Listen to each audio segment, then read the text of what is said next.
দেখে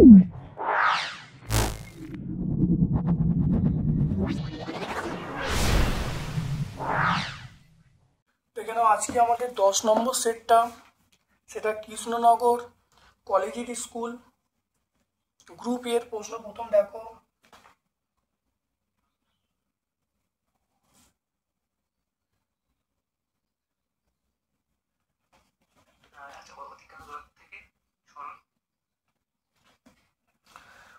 দেখো, কোন এই রাশিগুলির মধ্যে কোনটা ভেক্টর রাশি? কার্য স্কেলার রাশি, ক্ষমতা স্কেলার রাশি, চাপ স্কেলার রাশি, ভরবেগ হলো ভেক্টর রাশি।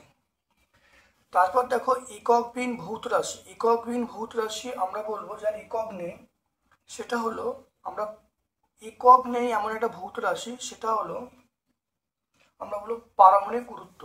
কোণের একক আছে, আপেক্ষিক একক আছে, কম্পাঙ্কের একক আছে, আপেক্ষিক গুরুত্ব কোনো একক নেই। তারপর দেখো সাধারণ স্কেলের সাহায্যে ন্যূনতম যে দূরত্ব পরিমাপ করা যায়, ন্যূনতম দূরত্ব পরিমাপ করা 0.1 সেন্টিমিটার। তাহলে অপশন বি আমরা বলবো, অপশন বি।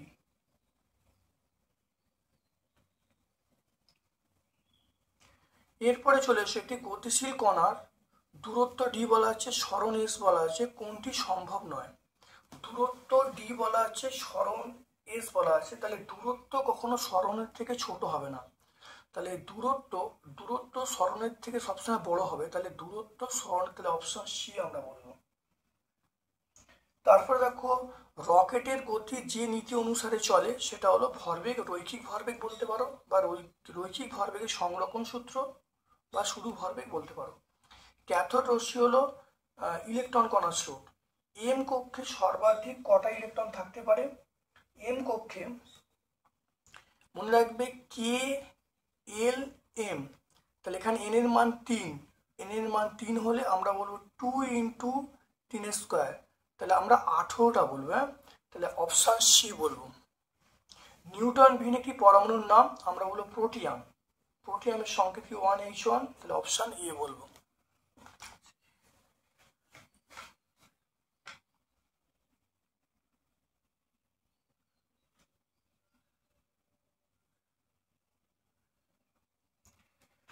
এরপর চলে এসো গ্রুপ বি এ, চলে এসো 1 অ্যাংস্ট্রম। 1 অ্যাংস্ট্রম সমান কত ফার্মি? 1 অ্যাংস্ট্রম সমান আমরা বলবো 10⁵ ফার্মি। এটা মনে রাখবে, 1 অ্যাংস্ট্রম সমান 10⁵ ফার্মি। ঘনমিটার মূল একক না লব্ধ একক? এটা আমরা বলবো ঘনমিটার, আমরা বলবো লব্ধ একক।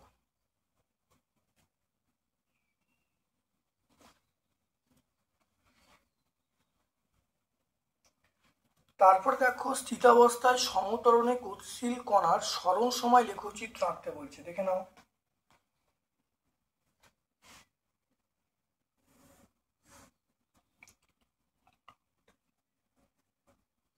সরণ, এদিকে আমরা সময় পাবো, তাহলে সরণ সময় লেখচিত্র দেখো এইরকম ভাবে হবে, দেখতে পাচ্ছ? এটা হলো সরণ সময় লেখচিত্র, খুব ভালো করে দেখে নাও, এটা হলো সরণ সময় লেখচিত্র।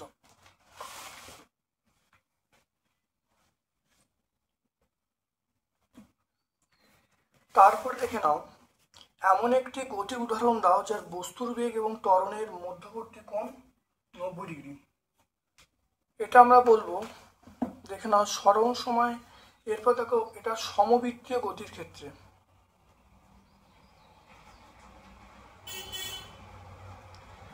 সমবৃত্তীয় গতির ক্ষেত্রে মিশ্র গতির উদাহরণ দাও। এটা বলবো সাইকেলের চাকার গতি, সাইকেলের চাকার গতি, সাইকেলের চাকার গতি। ব্যাট দ্বারা বলকে আঘাত করলে ক্রিয়া আগে পরে প্রতিক্রিয়া ঘটে, ক্রিয়া আগে পরে প্রতিক্রিয়া, এটা মিথ্যা, মিথ্যা বলবো। কোন বলের কারণে ইলেকট্রনগুলি নিউক্লিয়াসের চারপাশে ঘোরে? স্থির তাড়িতিক আকর্ষণ বলের জন্য, আমরা বলবো স্থির তাড়িতিক আকর্ষণ বল। তাহলে আমরা এখানে বলবো স্থির তাড়িতিক আকর্ষণ বল এবং অপকেন্দ্র বল, এই দুইয়ের প্রভাবে স্থির তাড়িতিক আকর্ষণ বল এবং অপকেন্দ্র বল। এটা পেজ নাম্বার 67। তাহলে 19 পরমাণুর ইলেকট্রন বিন্যাস দেখাও। দেখে নাও 19 পরমাণু ইলেকট্রন বিন্যাস দেখে নাও। আমরা বলবো 2 8 8 1। দেখতে পাচ্ছ 2 8 8 1, পেজ নাম্বার 73। কোন নিষ্ক্রিয় মৌলের সর্বস্থ কক্ষে 8টা ইলেকট্রন থাকে না? হিলিয়াম। এটা হলো হিলিয়াম। তাহলে হিলিয়ামের কিন্তু সর্বস্থ কক্ষে 8টা ইলেকট্রন থাকে না। 3-এর একটা দেখো, গ্রুপ সি এর প্রশ্ন দেখো, লম্বন ত্রুটি কাকে বলে? নেওয়ার সময় দেখে নাও, পাঠ নেওয়ার সময় পাঠ বিন্দুর সঙ্গে চোখকে লম্বভাবে রাখতে হয়, না হলে পাঠে ত্রুটি আসবে। এই ধরনের ত্রুটিকে আমরা লম্বন ত্রুটি বলবো। পেজ নাম্বার 8-এ বলবো। পিভি সমান 8টি সমীকরণে আর এর মাত্রিক সংখ্যা নির্ণয় করতে বলছে। দেখে নাও 3-এর দাগের 1-এর অথবা 3-এর দাগের 1-এর অথবা পিভি সমান 8টি, এখানে আর মানে পিভি বাই টি। দেখে নাও মাত্রা নিচ্ছি,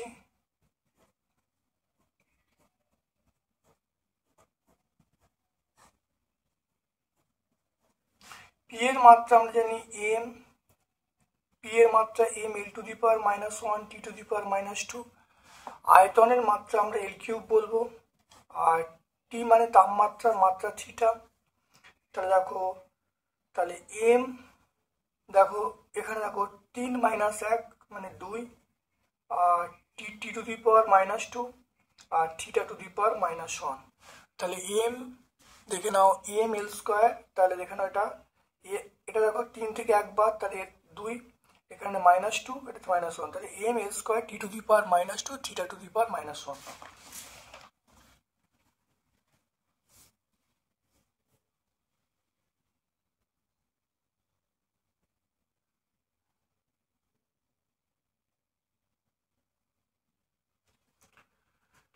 তারপরের প্রশ্ন চলে এসো, এমন দুটি রাশির নাম লেখো যাদের যাদের একক একই কিন্তু একটি স্কেলার অপরটি ভেক্টর।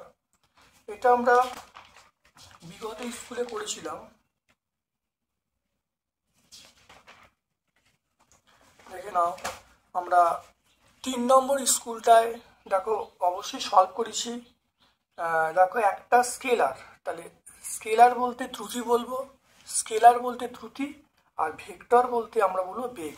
তাহলে এখানেও আমরা একইভাবে লিখবো, এমন দুটো রাশির নাম যদি একক এক কিন্তু একটা স্কেলার একটা ভেক্টর। তাহলে স্কেলারটা বলবো ত্রুটি আর ভেক্টরটা বলবো বেগ। তারপরে দেখে নাও সামান্তরিকে, দেখো বল সংযোজনের সামান্তরিকের সূত্র লিখতে বলছেন। কোনো বিন্দু থেকে একই সঙ্গে ক্রিয়াশীল দুটি বলের মান ও অভিমুখ যদি একই বিন্দু থেকে অঙ্কিত সামান্তরিকে দুটো সন্নিহিত বাহু দ্বারা প্রকাশ করে, তাহলে ওই বিন্দু থেকে অঙ্কিত সামান্তরিকের কর্ণ দুটো লব্ধির মান ও দিক প্রকাশ করবে। দেখতে পাচ্ছ, এটা পেজ নাম্বার 29।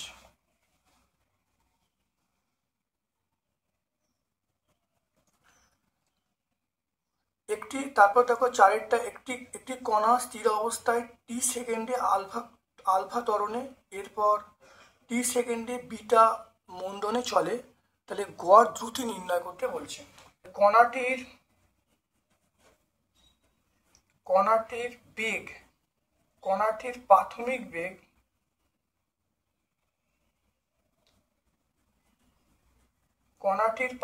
বেগ ইউ সমান এটা 0। অন্তিম বেগ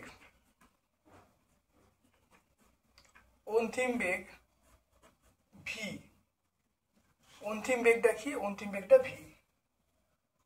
এবারে আমরা জানি ভি সমান ইউ প্লাস এটি। তাহলে ভি সমান আমরা জানি ইউ প্লাস এটি। তাহলে এখান থেকে যেহেতু প্রাথমিক বেগটা 0, তাহলে এখান থেকে আমরা বলবো ভি সমান 0 প্লাস এটি। তাহলে এখান থেকে পেয়ে যাচ্ছি ভি সমান এটি, পেয়ে গেল। এখানে দেখো বলা আছে এটা হলো বেগের ক্ষেত্রে, এবারে কণার বেগ কিন্তু বলা আছে আলফা। তাহলে এখানে এখানে কণার যে ত্বরণটা আলফা, কণার যদি ত্বরণ আলফা হয় তাহলে আমরা এর জায়গায় আলফা বসাবো, তাহলে ভি এর মান হবে আলফা টি, কারণ এ সমান আমরা বলবো আলফা।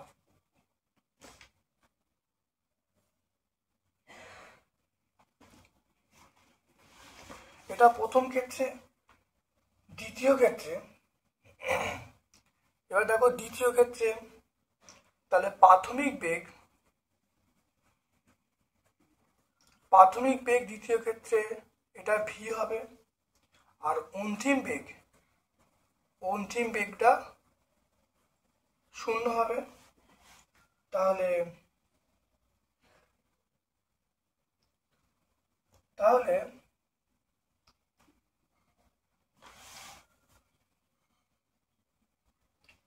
এখানে দেখে নাও আবার এস সমান u t plus half alpha t, u t সমান হাফ এটি স্কোয়ার। তাহলে এস এর জায়গায় S1 বলবো,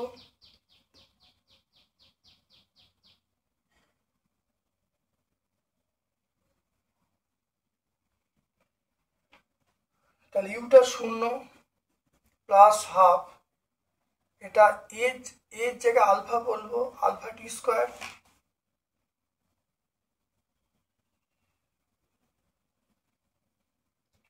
তাহলে এখান থেকে দেখো S1 সমান আমরা বলবো হাফ আলফা টি স্কোয়ার।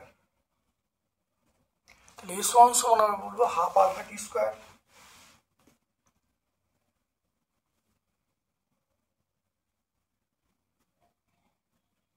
এরপরে দেখো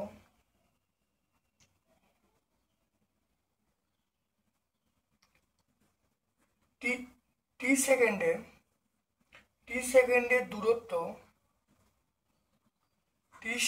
দূরত্ব আমরা S2 বলবো, টি সেকেন্ডের দূরত্ব S2 বলবো।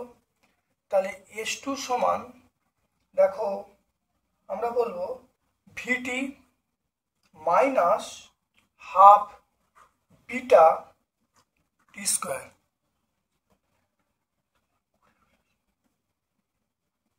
তাহলে S2 সমান আমরা বলবো ভিটির মান আমরা বলবো আলফা, ভিটির মান দেখো, তাহলে ভি এর মান আলফা টি, তাহলে এটা দেখো alpha T into T minus half beta টি স্কোয়ার।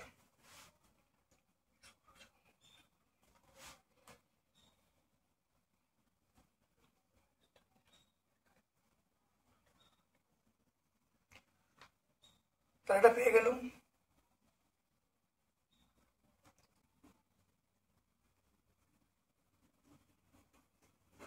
গড় দ্রুতি সেটা হলো মোট দূরত্ব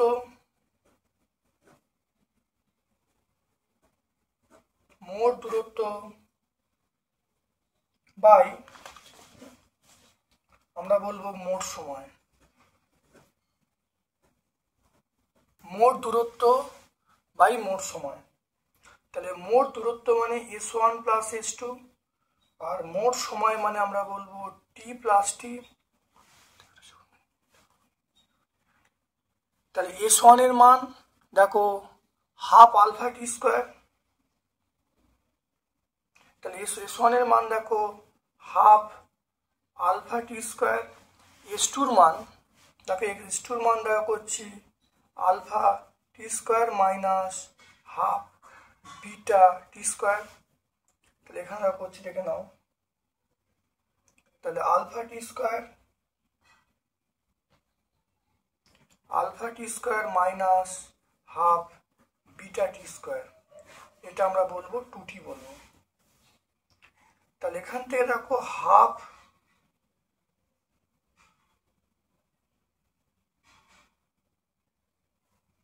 তাহলে এটা দেখো যোগ করলে হাফ, এটা দেখো যোগ করলে 3/2, এটা যোগ করলে দেখো 3/2 আলফা টি স্কোয়ার, এটার সাথে যোগ করলে minus half beta beta T square by 2t।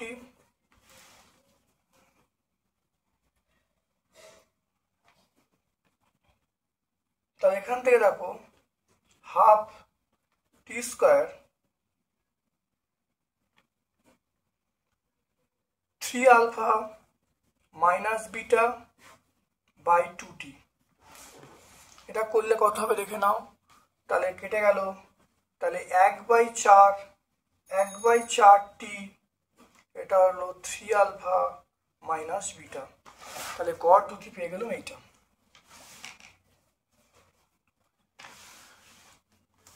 তাহলে কণাটার প্রাথমিক বেগ হলো ইউ, অন্তিম বেগ ভি। তাহলে ভি সমান ইউ প্লাস এটি, প্রাথমিক বেগ 0 হয়ে গেল।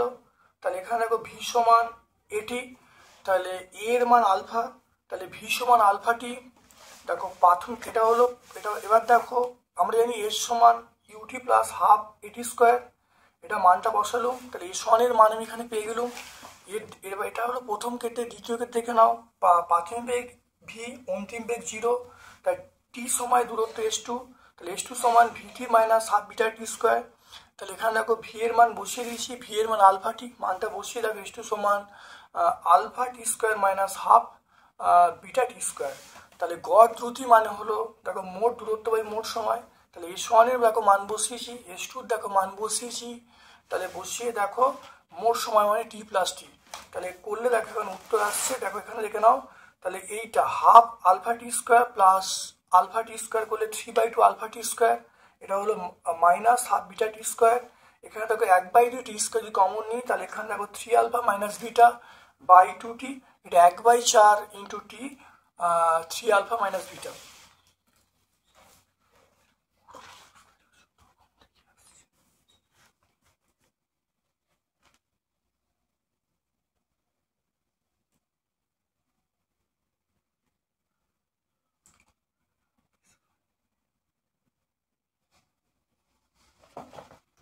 তারপরে দেখে নাও 5-এরটা চলে এসো।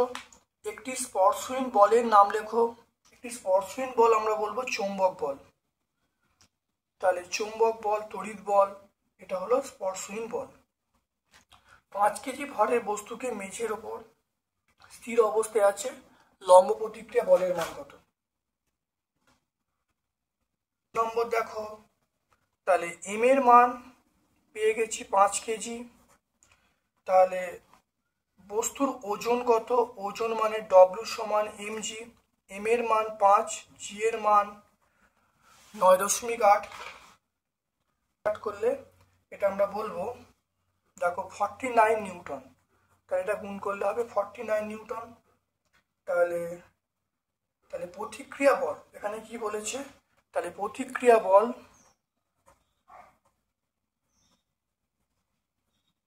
প্রতিক্রিয়া বল 49 নিউটন। তাহলে এম এর মান 5 কেজি, ডব্লিউর মান এম ইন্টু জি, তাহলে এম এর মান 5, জি এর মান 9.8, এটা 49।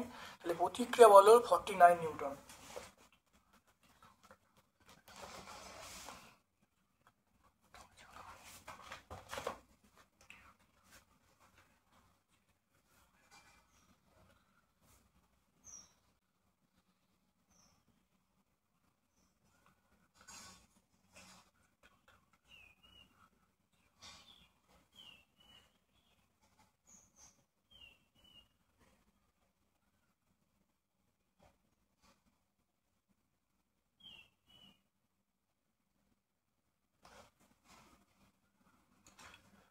এরপর দেখো অথবার প্রশ্ন চলে এসো।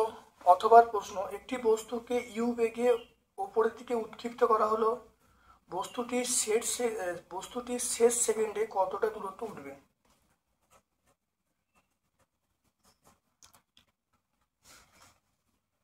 তাহলে প্রাথমিক বেগ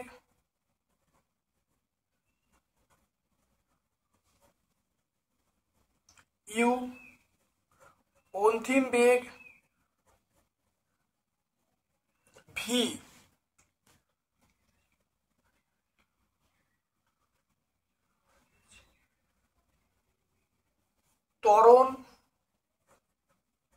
ত্বরণ হলো এ। তাহলে ত্বরণটা হলো এ, এর সমান আমরা মাইনাস জি বলবো।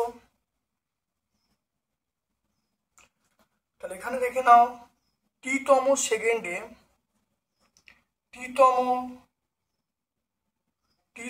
সেকেন্ডে বস্তুটি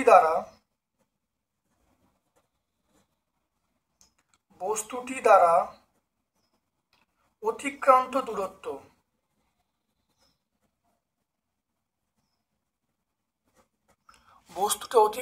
দূরত্ব st সমান u প্লাস হাফ a, এটা হলো 2t মাইনাস 1। তাহলে এখান থেকে আমরা st বার করব u, এটা হলো প্লাস হাফ, এটা মাইনাস g, এটা আমরা বলবো 2t মাইনাস 1। তাহলে st সমান u মাইনাস হাফ g, এটা হলো 2t মাইনাস 1। তাহলে শেষ সেকেন্ডে বস্তুটা এই দূরত্ব যাবে। তাহলে বস্তুটার প্রাথমিক বেগ u, অন্তিম বেগ v, ত্বরণ বলা আছে t সেকেন্ডে অতি দূরত্ব st সমান u plus half a 2t minus 1। এবার তাকে এর জায়গায় মাইনাস g বসিয়ে দিয়েছি, তাহলে এটাই হলো শেষ সেকেন্ডে বস্তু যে দূরত্ব যাবে সেটা।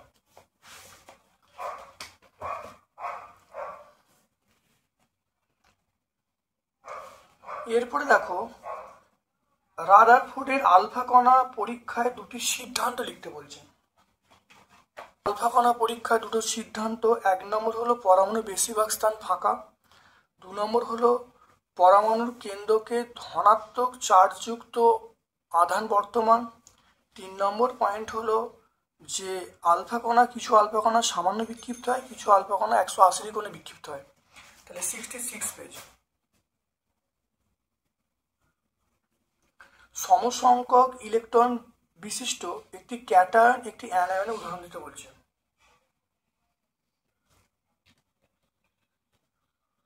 তাহলে Na প্লাস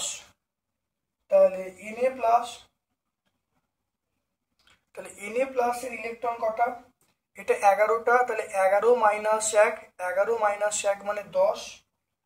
তারপর দেখো F মাইনাস মানে তাহলে 9 ছিল, 9 1 10। তাহলে আমরা কি বলবো Na প্লাস, তাহলে F এর মানে 9, ইলেকট্রন এটা গ্রহণ করলো তাহলে 10। তাহলে Na প্লাস আর F মাইনাস এর ইলেকট্রন সংখ্যা সমান। তারপরে দেখে নাও পরমাণুতে নিউক্লিয় বল এবং স্থির চারিত্রিক বলের ভূমিকা। দেখে নাও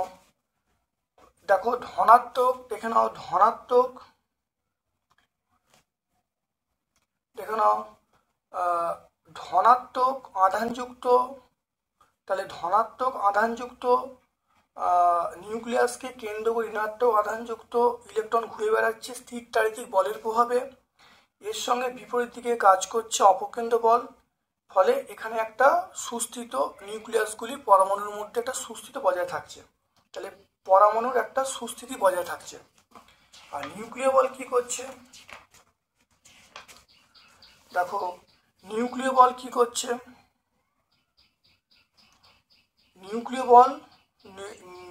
বল পরমাণুর নিউক্লিয়াসের মধ্যে যে নিউট্রন এবং প্রোটন আছে সেই নিউট্রন প্রোটনকে এই বলের দ্বারা আবদ্ধ করে রাখছে। তাহলে নিউট্রন ও প্রোটনকে আবদ্ধ করে রাখছে নিউক্লিয় বল, এটা তীব্র আকর্ষণ বল। আর এটা ধনাত্মক বল, এই ধনাত্মক বলটা আর এখানে যে একটা তাহলে নিউক্লিয় বলের কাজ হলো পরমাণুর মধ্যে নিউট্রন এবং প্রোটনগুলিকে আবদ্ধ করে রাখা, এটা হলো অন্যতম কাজ। আর এখানে কি হচ্ছে, এখানে দেখো বলছে স্থির চারিত্রিক বল এবং অপকেন্দ্র বল, এগুলো পরমাণুর স্থায়িত্ব বা সুস্থিতি বজায় রাখছে। Page number. এবার দেখো আয়নন শক্তি কাকে বলে। ভূমিস্তরে বা সর্বনিম্ন শক্তি স্তরে কোনো মৌলে বিচ্ছিন্ন বা গ্যাসীয় প্রসম পরমাণু থেকে বহিস্তম কক্ষে নিউট্রনকে সরিয়ে এক একক চার্জযুক্ত ধনাত্মক আয়নে পরিণত করতে যে ন্যূনতম শক্তির প্রয়োজন হয় তাকে আমরা আয়নাইজেশন শক্তি বলব। গ্রুপ ডি এর প্রশ্নে চলে এসো, তুলা যন্ত্রের সুবিদিতা কাকে বলে? সুবিদিতার শর্তগুলো লিখতে বলছে। দেখো, যে যে ধর্মের জন্য সামান্যতম ভরের পার্থক্যকে তুলা যন্ত্র দিয়ে মাপা যায় তাকে তুলা যন্ত্রের সুবিদিতা বলে। এই শর্তগুলো: তুলা যন্ত্র দীর্ঘ হবে, তুলা যন্ত্র হালকা হবে, সূচকটি লম্বা হবে এবং ভারকেন্দ্র আলম্বের দিকে থাকবে। পেজ নাম্বার 11 গ্রুপটা পেয়ে যাব। তারপর দেখো, লেখচিত্রের সাহায্যে এস সমান u t plus half a t square, এটা আমরা বিগত স্কুলে আমি অবশ্যই প্রমাণ করেছি। সবগুলো ভিডিও তোমরা ভালো করে দেখবে, সুন্দর করে ব্যাখ্যা করা আছে, এটা নতুন করে ব্যাখ্যা করছি না। তারপর চলে আসো রৈখিক ভরবেগের সংরক্ষণ সূত্র। দেখে নাও, বাইরে থেকে কোনো বল প্রয়োগ না করা হলে দুই বা ততোধিক বস্তুর পারস্পরিক ক্রিয়া প্রতিক্রিয়ার ফলে, দেখো বাইরে থেকে কোনো বল প্রয়োগ না করা হলে দুই বা ততোধিক বস্তুর পারস্পরিক ক্রিয়া প্রতিক্রিয়ার ফলে যে কোনো দিকে মোট রৈখিক ভরবেগ সর্বদা অপরিবর্তিত থাকে।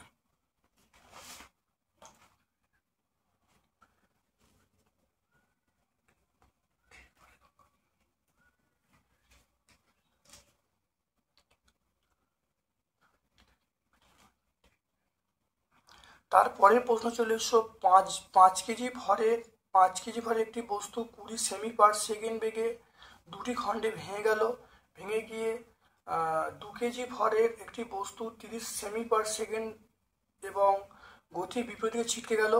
অপর খণ্ডটির গতিবেগ এবং দিক নির্ণয় করতে বলছে।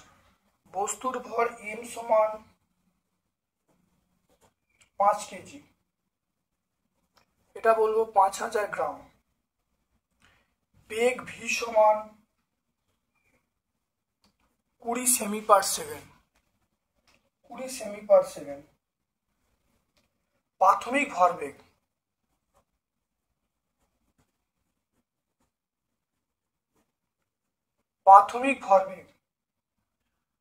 mv, তাহলে এটা আমরা বলবো 5000 ইন্টু 20,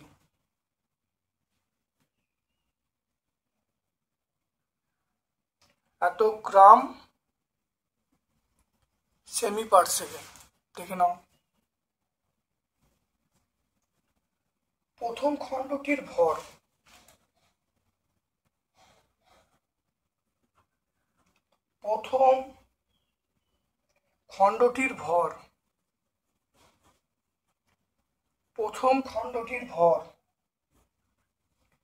m1 2 কেজি, মানে আমরা বলবো 200 গ্রাম। বেগ কত? বেগ হলো -30 সেমি পার সেকেন্ড। তাহলে ভরবেগ কত?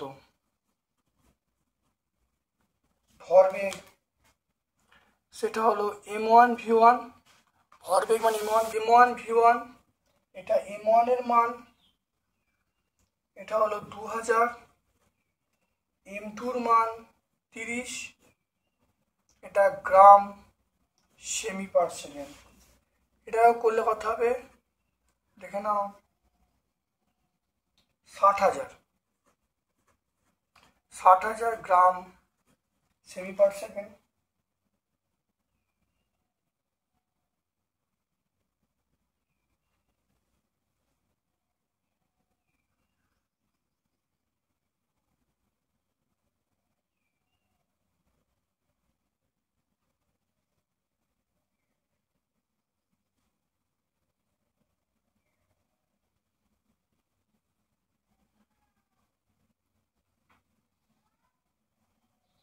এবার দ্বিতীয়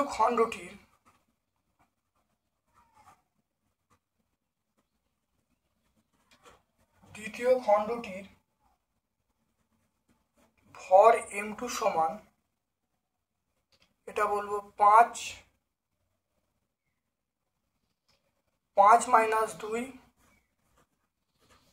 এটা বলবো 3 কেজি। তাহলে দ্বিতীয় খণ্ডটির বেগ আমরা বলবো v2।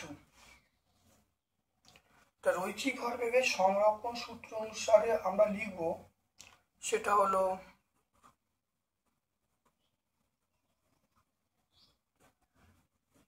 রৈখিক ভরবেগের সংরক্ষণ সূত্র থেকে আমরা লিখব, দেখো mv সমান m1 v1 plus m2 v2। দেখে নাও mvর মান দেখে নাও এটা কত হবে, দেখে নাও। তাহলে এটা হলো, এইটা mvর মান, দেখে নাও mvর মান 5000 × 20 সমান m1 v1 এর মান আমরা পাবো এইটা -60,000 প্লাস এটা দেখো m2 মান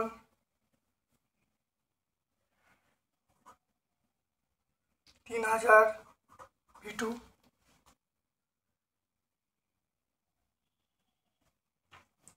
এখান থেকে দেখো 3000 v2 এটাই দিকে আসছে, এটাই দিকে দেখো যোগ করলে যেটা আসবে, এটাকে যোগ করছি, এটা গুণ করলে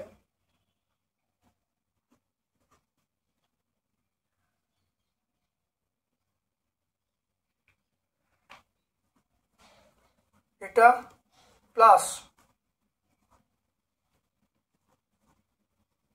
4টে, দেখে না 1 2 3 4,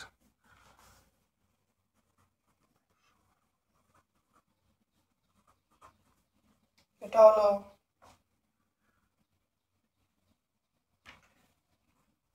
1 6 4টে 0। তাহলে এখান থেকে আমরা v2 মান পেয়ে যাব 1 6টে 0 বাই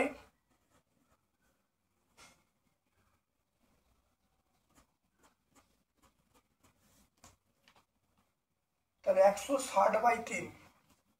তাহলে এখান থেকে v2 মান পেয়ে যাব, দেখো 160/3 মানে 53.33, এটা সেমি পার সেকেন্ড।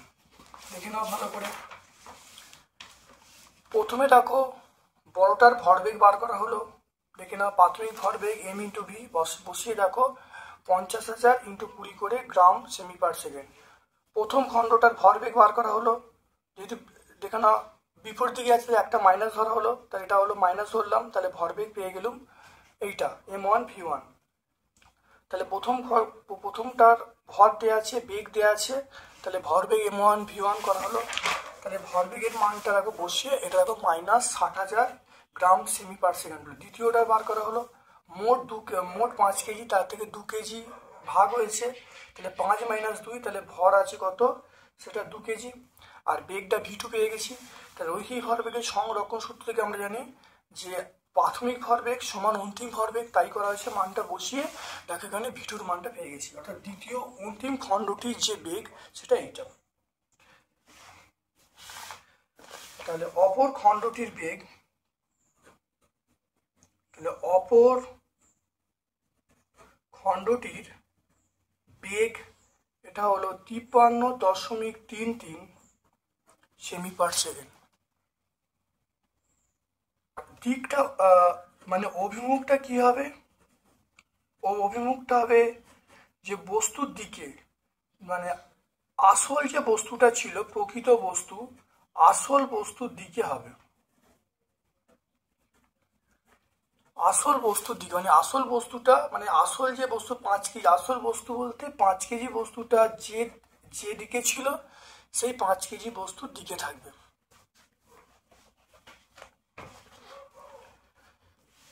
এরপর চলে এসো, দেখো 3-এর দাগে 3-একটা আইসোটোপ কাকে বলে উদাহরণ দিতে বলছে।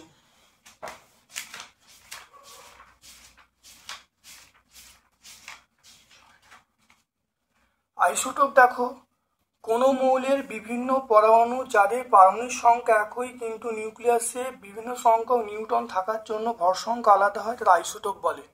উদাহরণ দেখো 1H1 2H1 3H1 আইসোটোপ। এটা 71 পেজ।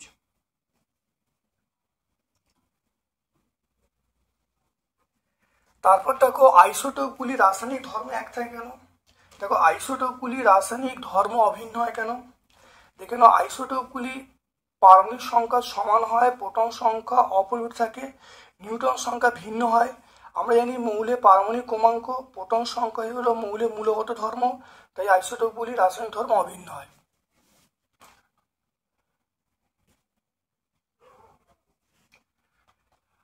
অথবা প্রশ্ন চলে এসো, পরমাণুতে এম এবং এল এর মধ্যে কোন কক্ষে বেশি শক্তি হয়। তাহলে মনে রাখতে হবে যে এম কক্ষের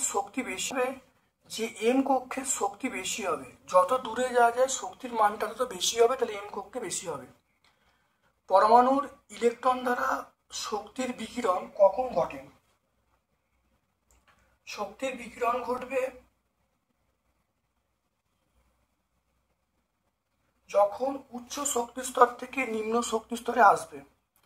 তাহলে পরমাণু যখন উচ্চ শক্তি স্তর থেকে নিম্ন শক্তি স্তরে আসবে তখন শক্তির বিকিরণ, দেখে নাও, যখন উচ্চ শক্তি স্তর থেকে নিম্ন শক্তি স্তরে আসবে তখন শক্তির পরিমাণ বিকিরণ ঘটবে। তাহলে পেজ নাম্বার 69 পেয়ে যাব। পরমাণু আয়নের মধ্যে কে বেশি সুস্থিত এবং কেন। দেখো পরমাণু আয়নের মধ্যে সবচেয়ে বেশি সুস্থিত আয়ন, কারণ এক বা একাধিক ইলেকট্রন গ্রহণ বর্জন করে নিষ্ক্রিয় গ্যাসে ইলেকট্রন বিন্যাস গঠন করে আয়ন, তখন সেটা সুস্থিত হয়ে পড়ে। দেখে নাও ভালো করে, রায়ান মার্টিন 196। তাহলে আমরা কি বলবো, রায়ান মার্টিনের 196 পেজে আমরা পাবো, রায়ান মার্টিন 196 পেজে। তাহলে আমরা 10 নম্বর স্কুলটা পুঙ্খানুপুঙ্খভাবে সলভ করলাম। ভিডিওটা প্রথম থেকে শেষ পর্যন্ত দেখো, অবশ্যই উপকৃত হবে। আমার পক্ষ থেকে সকলকে ধন্যবাদ এবং শুভকামনা জানাচ্ছি।